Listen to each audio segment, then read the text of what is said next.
रुपाली चाकणकर यांच्याविषयी SITची नुकतीच 10 मे रोजी चौकशी काय संपली तर त्यांच्या मागे ईडीचा ससेमिरा लागला आणि आज त्यांना मुंबईला ईडी चौकशीसाठी जावं लागलं।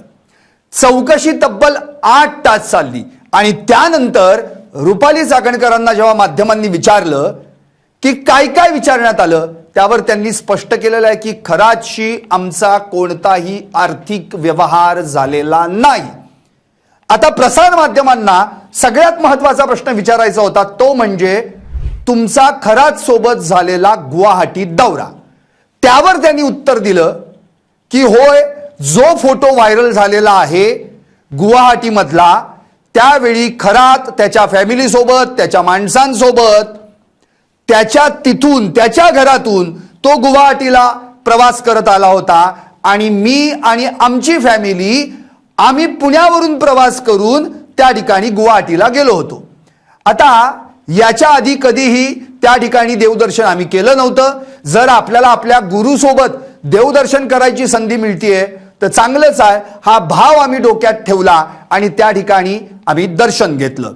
अर्थात गुवाहाटीचा जो विषय आहे तो विषय सांगताना त्यांनी स्पष्टपणे म्हटलेला आहे की आम्ही केवळ आध्यात्मिक भाव या कारणासाठी त्या ठिकाणी खरात सोबत उपस्थित होतो। मुळात 17 मार्च त्याला अटक झाल्यानंतर तो आरोपी निघाला, त्यामुळे केवळ गुरु सोबत दर्शन व्हावं यासाठी हा भाव ठेवून आम्ही गुवाहाटी दौऱ्यावर होतो आणि आम्ही आमच्या फॅमिली सोबत पुण्याहून प्रवास केला होता। गुवाहाटीचा जो फोटो तुम्ही पाहिलेला आहे त्याच्यामध्ये हा फोटो जो आहे तो माझ्या फॅमिली सोबत, खरातची फॅमिली आहे। दुसरी गोष्ट, आम्ही खरात सोबत प्रवास केलेला नाही। खरात त्याच्या फॅमिली बरोबर अनेक ट्रस्टी मेंबर बरोबर दर्शनासाठी तिथे पोहोचल्यानंतर यापूर्वी माझ्या कुटुंबाने कधीही दर्शन केलेलं नव्हतं आणि त्यावेळेचा आमचा भाव असा होता की आपल्याला आपल्या गुरुबरोबर जर दर्शन करता आलं तो आध्यात्मिक भाव म्हणून आम्ही स्वतंत्र पुण्यावरून प्रवास करून गेलो होतो आणि तिथं सोबत आम्ही दर्शन घेतलं होतं। त्याच्यानंतरचा त्यांचा प्रवास त्यांच्या लोकांसमवेत होता। खरात अनेक लोकांबरोबर त्याच्या कुटुंबाबरोबर तिथे आलेला होता। त्याच्यामुळे आपण दर्शनाला अनेक ठिकाणी जातो, तो एक आध्यात्मिक भाव होता।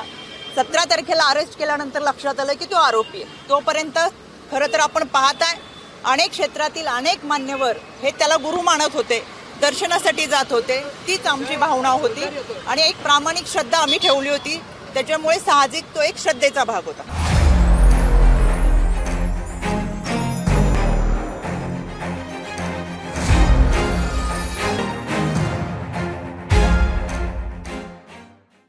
आता हे सगळं झालं आणि कालपासून पुन्हा एकदा महाराष्ट्रात गुवाहाटी गुवाहाटी हा शब्द कानावर पडायला लागला।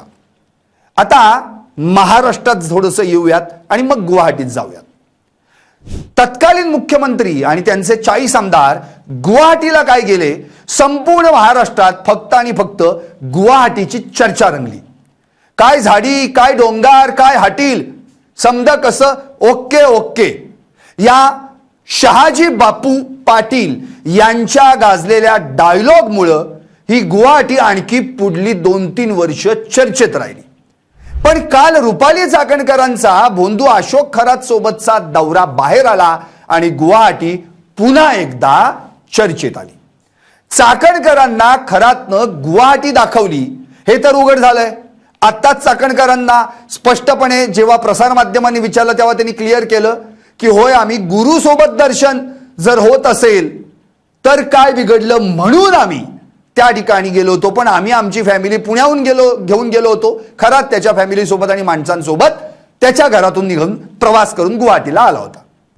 पण तत्कालीन मुख्यमंत्री एकनाथ शिंदेंना गुवाहाटीची वाट कोणी दाखवली याचं उत्तर काय, पडला ना प्रश्न। पण या प्रश्नाचं उत्तर शिवसेना उद्धव बाळासाहेब ठाकरे पक्षाच्या एका माजी खासदाराकडे आहे। कोण आहे ते खासदार आणि त्यांनी या प्रश्नावर काय दिलं उत्तर आणि एकनाथ शिंदेंना कोणी दाखवली गुवाहाटीची वाट, पाहूयात यावरचा हा स्पेशल रिपोर्ट। चाकणकर, शिंदे आणि त्यांच्या आमदारांना कोणी दाखवली गुवाहाटीची वाट। नमस्कार, मी संदीप आणि तुम्ही पाहताय LS मराठी। अगदी सुरुवातीला शिवसेना ठाकरे गटाचे नेते माजी खासदार विनायक राऊत नेमकं याबद्दल काय म्हणालेत ते आधी ऐकूया. भोंदू अशोक खरातचं प्रकरण हे मार्चमध्ये ज्या वेळेला समोर आलं त्याच वेळेला आम्ही सांगितलं होतं की भोंदू अशोक खरातचं प्रकरण हे साधं सुद्धा नाही आहे. सध्याच्या महाराष्ट्राच्या मंत्रिमंडळातील, देवाभाऊंच्या मंत्रिमंडळातील, एकनाथ शिंदेच्या गटातील अनेक मंत्री ह्या अशोक खरातचे भक्त म्हणून काम करत होते, त्यांचे दलाल म्हणून काम करत होते. आणि आत्ता किंबहुना ह्याच अशोक खरातने उपमुख्यमंत्री एकनाथ शिंदे यांना गुवाहाटीचा रस्ता दाखवला आणि तो रस्ता दाखवण्यामध्ये अशोक खरातांच्या बरोबर दीपकभाई केसरकर आणि इतर सर्व मंडळी ही अग्रेसर होती. आता रुपालीताई चाकणकरांच्या स्टेटमेंटमुळे हे आता सिद्ध झालेलं आहे की त्या सगळ्यांच्याच कपट कारस्थानातून गुवाहाटीचा मार्ग ज्या ज्या गद्दाराने अवलंबला त्या गद्दारांचा फटका महाराष्ट्राला तर बसलाच, परंतु त्याचबरोबर त्या अशोक खरातच्या काळ्या जादूमध्ये सहभागी होऊन त्यांच्या नादी लागून हा महाराष्ट्र भ्रष्ट करायचं काम ह्या महाराष्ट्रातल्या मंत्रिमंडळातल्या अनेक मंत्र्यांनी केलेलं आहे. मी मुख्यमंत्री माननीय देवेंद्र फडणवीस साहेबांना विनंती करेन की आपण अशोक खरातांची संपूर्ण चौकशी एसआयटीच्या माध्यमातून करीत आहातच, परंतु एसआयटीची व्याप्ती अजून वाढवण्याची आवश्यकता आहे.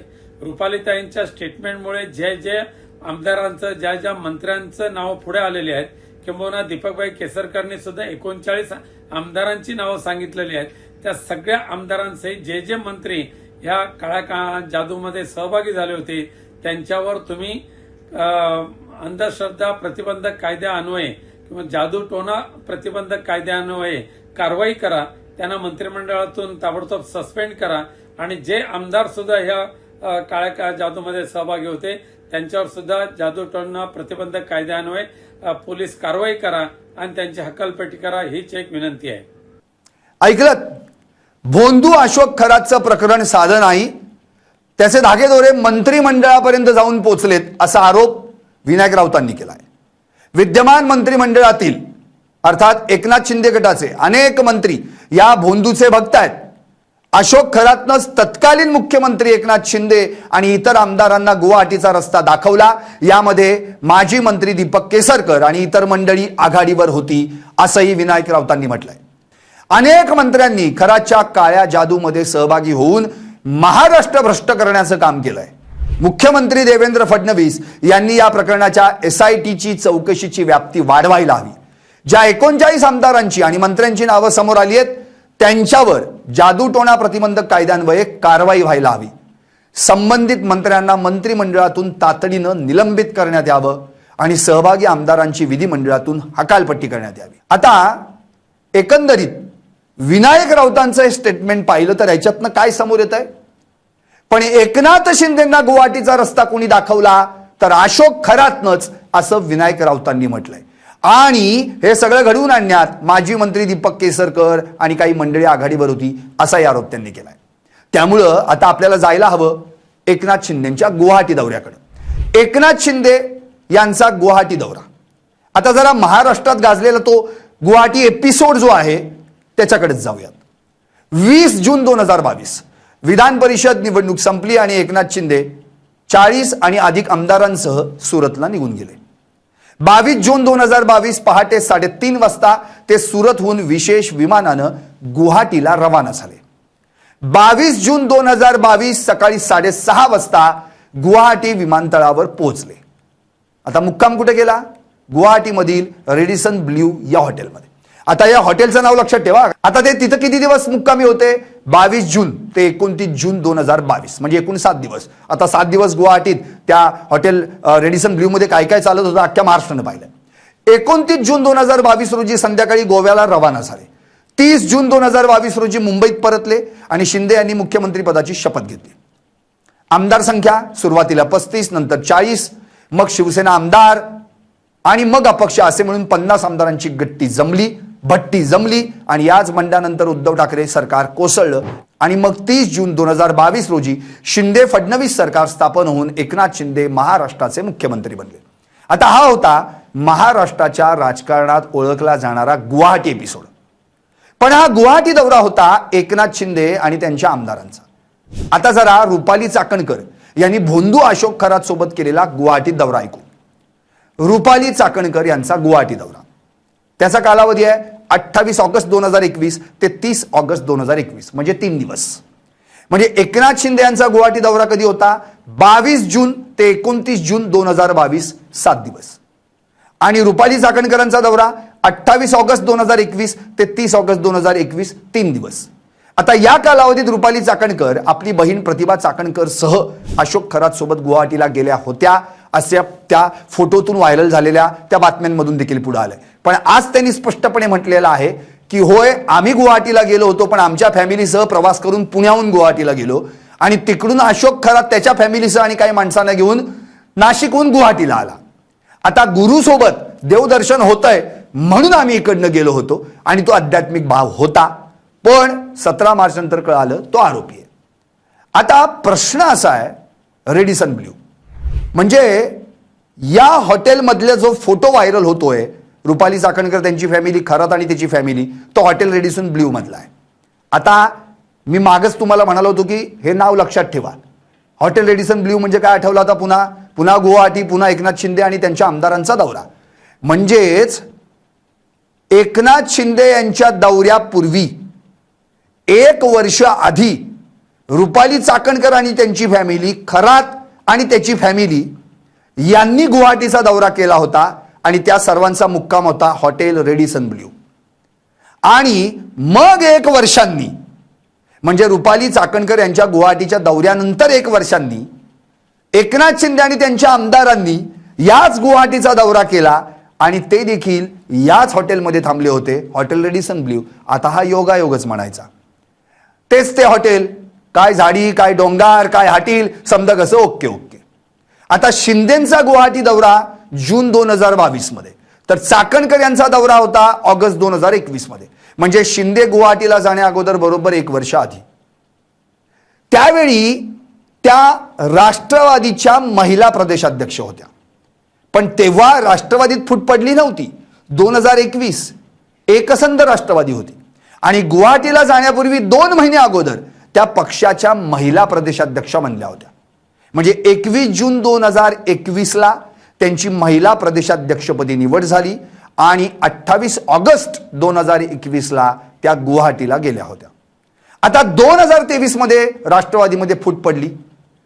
रुपाली चाकणकर अजित पवारांच्या राष्ट्रवादीत गेल्या. एकूण मिळून 4 वर्षे 10 महिने त्या राष्ट्रवादीच्या महिला प्रदेशाध्यक्ष या पदावर राहिल्या. हा संपूर्ण काळ होता. अर्थात आत्ताच 27 ते 28 मार्च 2026च्या दरम्यान त्यांनी आपल्या पदाचा राजीनामा पक्षाच्या राष्ट्रीय अध्यक्षा सुनेत्रा पवार यांच्याकडे देऊन टाकला. म्हणजे त्यावेळी त्या राज्य महिला आयोगाच्या अध्यक्ष नव्हत्या. कारण की राज्य महिला आयोगाच्या अध्यक्ष त्या जेव्हा पहिल्यांदा झाल्या, ती तारीख आहे 19 ऑक्टोबर 2021 आणि त्या ऑलरेडी गुवाहाटीला जाऊन आल्या होत्या 28 ते 30 ऑगस्ट 2021. म्हणजेच गुवाहाटीला जाण्या अगोदर 2 महिने महिला प्रदेशाध्यक्ष पद होतं आणि गुवाहाटी करून आल्यानंतर 2 महिन्यांनी त्यांना राज्य महिला आयोगाचं अध्यक्षपद मिळालं. आता हा जो पहिला काळ होता तो 19 ऑक्टोबर 2021 ते 22 ऑक्टोबर 2024. पण दुसरा कार्यकाळ सुरू होण्यापूर्वीच 15 ऑक्टोबर 2024ला त्यांची पुनर्नियुक्ती झाली. आता हा सगळा एकूण कार्यकाळ होता 4 वर्ष 5 महिने. पण खरात प्रकरण उघडकीस आल्यानंतर 20 मार्च 2026ला त्यांनी राज्य महिला आयोगाच्या अध्यक्षपदाचा राजीनामा दिला. आता 10 मे रोजी SIT ची चौकशी त्यांची नाशिकला करण्यात आली. त्याच्या आधी त्यांची बहीण प्रतिभा चाकणकर यांची देखील चौकशी झाली. आता त्यावेळी समता पतसंस्थेत प्रतिभा चाकणकर आणि त्यांचा मुलगा तन्मय चाकणकर यांची बनावट खाती आहेत आणि त्या माध्यमातून काही लाखो रुपयांचा आर्थिक व्यवहार झालाय असं तपासात पुढे आल्यानंतर प्रतिभा चाकणकर, तन्मय चाकणकर यांना चौकशीला बोलावण्यात आलं. आता बहिणीची चौकशी झाल्यानंतर काही दिवसांनीच रुपाली चाकणकर यांना देखील नाशिकला SIT चौकशीसाठी जावं लागलं. त्या ठिकाणी त्यांची 5 ते 5.5 तास चौकशी झाली. तेव्हा त्यांना तुमचे खरात सोबतचे संबंध केव्हापासून होते, जे फोटो व्हिडिओ व्हायरल होत आहेत ते फोटो कधीचे आहेत? खरात सोबत आर्थिक व्यवहारांशी तुमचा काही संबंध आहे का? ज्या मंदिरात पूजा अर्चा विधी व्हायच्या त्या माध्यमातून काही आर्थिक कनेक्शन आहे का? असे बरेचसे प्रश्नांची सरबत्तीच रुपाली चाकणकर यांच्यावर करण्यात आली. त्यानंतर लगेचच म्हणजे आज 4 दिवसांनी त्यांना ईडीची चौकशी करण्यासाठी मुंबईला बोलावण्यात आलं आणि आज त्यांनी चौकशी झाल्यानंतर सांगितलं 8 तासांची चौकशी झाली, पण या चौकशीमध्ये खरात सोबत आमचा आर्थिक व्यवहाराशी काहीही संबंध नाही असं म्हटलं. प्रतिभा चाकणकर यांना तर ती समता पतसंस्था कुठे आहे हेही माहीत नाही आणि ती तर त्यांच्या नावानं तिच्या मुलाच्या नावानं बनावट खाती आहेत, त्यामुळे आमचा त्याशी काही संबंध नाही असं त्यांनी स्पष्ट केलं. आता नाशिकमधील या भोंदूबाबा अशोक खरात प्रकरणात खरं तर रुपाली चाकणकरांना राज्य महिला आयोगाचं पद गमवावं लागलं, नंतर पक्षाचं महिला प्रदेशाध्यक्ष पद गमवावं लागलं. अर्थात हे सगळं जे घडलं ते या अशोक खरात पायी, कारण की त्यांनी स्वतःच आत्ता दिलेल्या प्रतिक्रियेनुसार त्यांना गुरुस्थानी आम्ही मानलं होतं आणि गुरुसोबत देवदर्शन घडेल म्हणून आम्ही इकडनं गुवाहाटीला गेलो होतो. पण 17 मार्च रोजी त्याला अटक झाल्यानंतर कळालं की हा तर आरोपी आहे. आता गुवाहाटी दौरा 2021चा तेव्हा तो गुरुस्थानी होता. जोपर्यंत अशोक खराची प्रकरणं बाहेर येत नव्हती तोपर्यंत तो गुरुस्थानीच होता. म्हणजे 16 मार्च पर्यंत अशोक खरात गुरुस्थानीच आहे. 17 मार्चला अटक झाल्यानंतर तो आरोपी झाला. एकंदरीत काय या सगळ्या प्रकरणावरून हे क्लिअर होतंय, विनायक राऊतांनी सांगितलेली महत्वाची भूमिका ती म्हणजे मुळातच चाकणकरांना खरातनं गुवाहाटीची वाट दाखवली इथपर्यंत ठीक आहे, पण एकनाथ शिंदे आणि त्यांच्या आमदारांना देखील याच खरातनं गुवाहाटीची वाट दाखवली असा आरोप विनायक राऊत यांनी केलाय. आता अगदी शेवटी जाता जाता जर आपण याचं जिस्ट काढलं म्हणजे ज्याला आपण सार म्हणूयात की बाबा नेमकं काय आहे याच्यात नेमकं काय म्हणायचं आहे त्यांना, तर हे क्लिअर आहे. बघा, मुळातच सर्वात पहिल्यांदा चाकणकर या अशोक खरातच्या भक्त होत्या, त्यांना त्यांनी गुरुस्थानी मानलं होतं. दीपक केसरकर आणि खरात यांची भेट झाली. दीपक केसरकर, चाकणकर आणि खरात यांचे एकत्रित फोटो आपण पाहिलेले आहेत. नंतर दीपक केसरकर, अशोक खरात आणि एकनाथ शिंदे यांचेही फोटो व्हायरल झाले. म्हणजे दीपक केसरकर यांनी एकनाथ शिंदेंना खरातपर्यंत नेलंय का? हा जो विनायक राऊतांचा दावा आहे किंवा जो आरोप आहे त्याचं सत्य बाहेर यायला पाहिजे. दीपक केसरकर, एकनाथ शिंदे, अशोक खरात भेट आणि त्यानंतर अशोक खरात हा जो कोण या सगळ्या प्रकरणातला मेन गुवाहाटीचा तंत्र मंत्र विद्या काळी जादू करणारा व्यक्ती, स्वतःला भविष्य सांगणारा, मी देवाचा अवतार म्हणवणारा, या कह्यात आल्यानंतर त्याच्याशी ओळख झाल्यानंतर 2022 मध्ये एकनाथ शिंदेंचा झालेला गुवाहाटीचा दौरा, म्हणजेच या अशोक खरातनंच एकनाथ शिंदेंना गुवाहाटीची वाट दाखवली का? हा जो विनायक राऊतांचा आरोप आहे त्याची चौकशी जर झाली तर हे क्लिअर होईल की या सगळ्या प्रकरणामध्ये अशोक खरातचं नक्कीच कुठे ना कुठेतरी कनेक्शन आहे. त्यामुळं एकंदरीत काय, विनायक राऊतांच्या म्हणण्यानुसार चाकणकर, एकनाथ शिंदे आणि त्यांच्या आमदारांना गुवाहाटीची वाट दाखवणारा एकच तो म्हणजे अशोक खरात. तुम्हाला काय वाटतं? व्हा व्यक्त आणि पाहत रहा LS मराठी.